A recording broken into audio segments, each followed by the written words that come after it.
Egypt and the Muslim Brotherhood. And of course, Dr. LMadu has given us quite a bit of information concerning the history of the Muslim Brotherhood and the impact of this organization even today.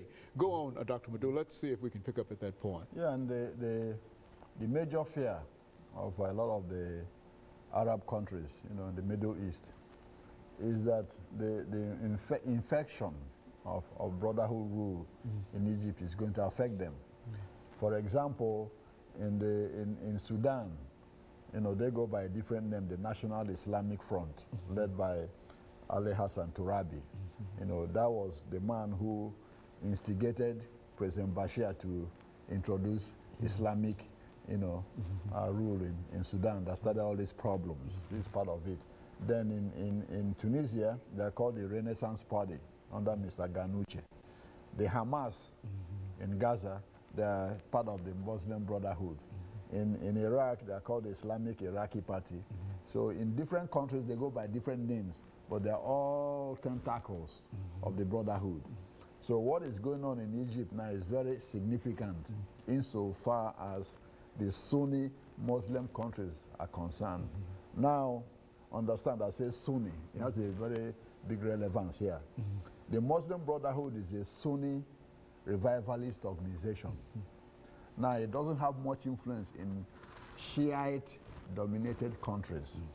And when Muhammad started his religion, after he died, there became two factions, the Sunnis and the Shiites.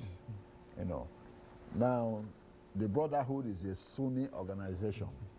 So its influence is very minimal in countries like Iran, Lebanon. Well, there's not a large Sunni. Exactly. Lebanon, Bahrain, and Azerbaijan. These countries are Shiite-dominated countries.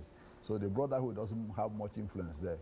But in countries like Indonesia, Pakistan, Bangladesh, Russia, India. In fact, India has more Muslims than the whole Arab world put together. Turkey and all these places. They are afraid of what will follow if Morsi and the Brotherhood in Egypt succeed in imposing a theocratic dictatorship. And that is worrying to the United States and also to Israel.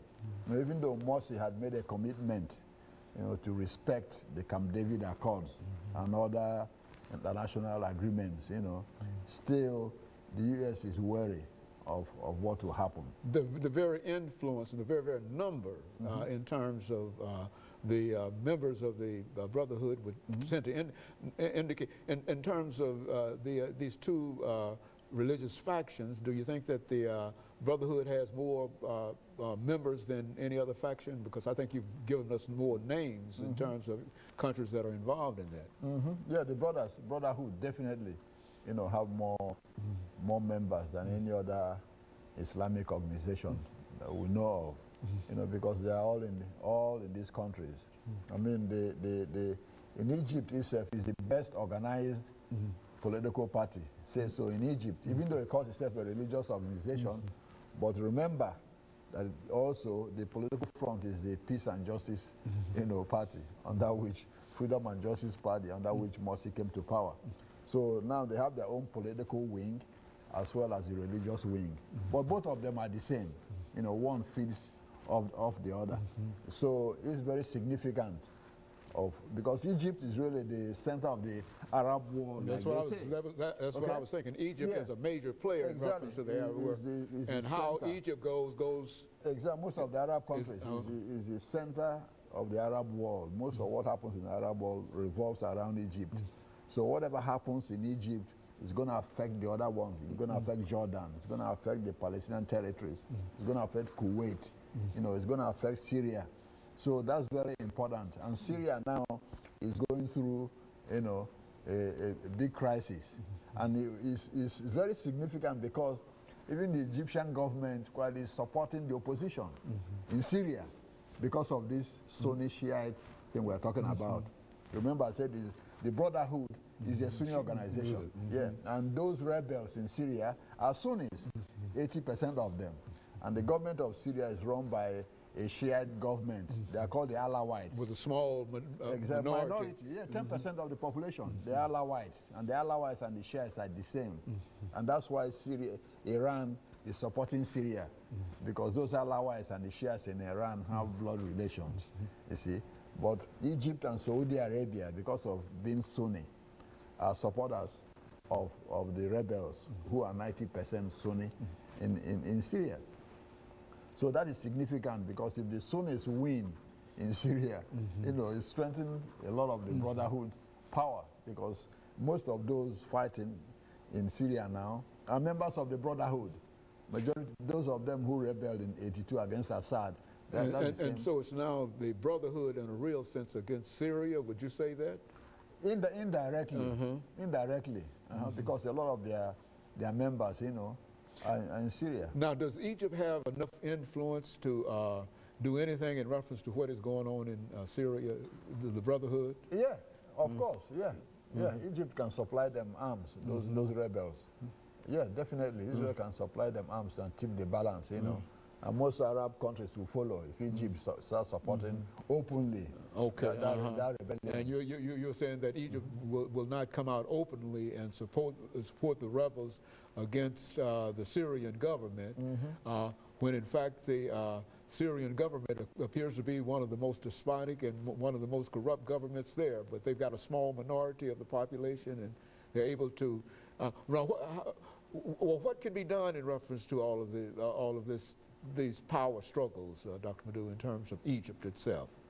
Well, the Egyptian situation, you know, right now, it has to play out itself. We have a lot of economic and strategic interests in Egypt that we don't want to upset the status quo or the apple cart, like they say. And Israel the same. You know, while Israel is scared of an Islamic government, but Israel prefers stability. You know, whomever is in power, as far as Egypt is stable and they don't have refugees flowing across, you know, Israel will be fine. So these are the two main concerns, because if there's a problem in Egypt now, a whole lot of refugees will be run across the border into Gaza, into Palestinian territories. And that creates more pressure on the Palestinian government in terms of refugees and all this, and more explosion. So it's in the interest of Israel for Egypt to remain peaceful and calm, even in Syria. That's why Israel is keeping quiet in Syria too. You know, Assad, even though he's been brutal, he also has maintained stability. You know, didn't bother Israel at this border. And so that's the most important concern with Egypt, that the governments around it remain stable governments and able to defend themselves for themselves, as well as, in a real sense, by defending for themselves, they're able to protect Israel. Is that what we're saying? That's correct.